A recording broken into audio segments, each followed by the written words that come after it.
Avec Éric Le Boucher, bonjour Éric. Bonjour Bruce. L'info de la matinée, l'Élysée annonce que François Hollande va recevoir en fin de matinée le PDG d'Airbus pour un important contrat et accord industriel. Alors on sait de quoi il s'agit maintenant. Il s'agit de la signature d'un contrat géant de 200 à 320 par la compagnie indonésienne Lion Air. Oui, les sommes en jeu sont incroyables. Bruce, Airbus engranger 20 milliards d'euros pour ces nouveaux Airbus, les Neo, qui font un tabac depuis 2 ans. Alors l'aéronautique est un secteur en plein boom, c'est ce qu'a voulu saluer François Hollande.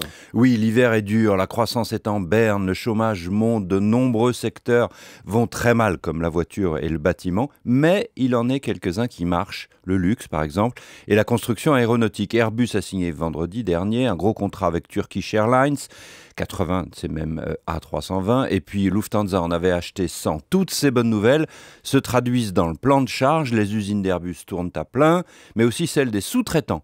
Le constructeur serait ainsi ramené à reprendre Spirit, un fabricant américain de tronçons du A350 cette fois, qui emploie 90 personnes à Saint-Nazaire et qui est en difficulté. Airbus achète des sous-traitants pour s'assurer de bonnes livraisons à temps pour satisfaire ses clients. De cela aussi, François Hollande va devoir se féliciter. Mais Airbus embauche directement aussi. Oui, 7000 personnes nettes ces 2 dernières années pour le groupe de maintenant 60 000 personnes.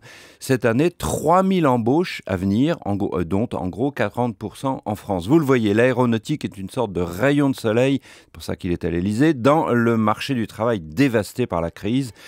Les avions, conclusion, sont commandés par des compagnies d'Asie, un continent en croissance, et l'avenir de l'industrie passe donc par la mondialisation dénoncée par certains au Parti socialiste et au gouvernement. François Hollande va devoir le reconnaître et s'écrier en somme « Vive la mondialisation ». Merci Éric Le Boucher. C'est une double bonne nouvelle pour l'économie en France, mais aussi pour l'environnement, parce que vous l'avez dit, ce sont des avions qui sont écolos, entre guillemets. Ce sont des moteurs qui polluent moins, parce qu'ils consomment tout simplement moins de carburant. C'est nouveau A320. Bonne nouvelle pour Airbus ce matin. Merci Éric Le Boucher.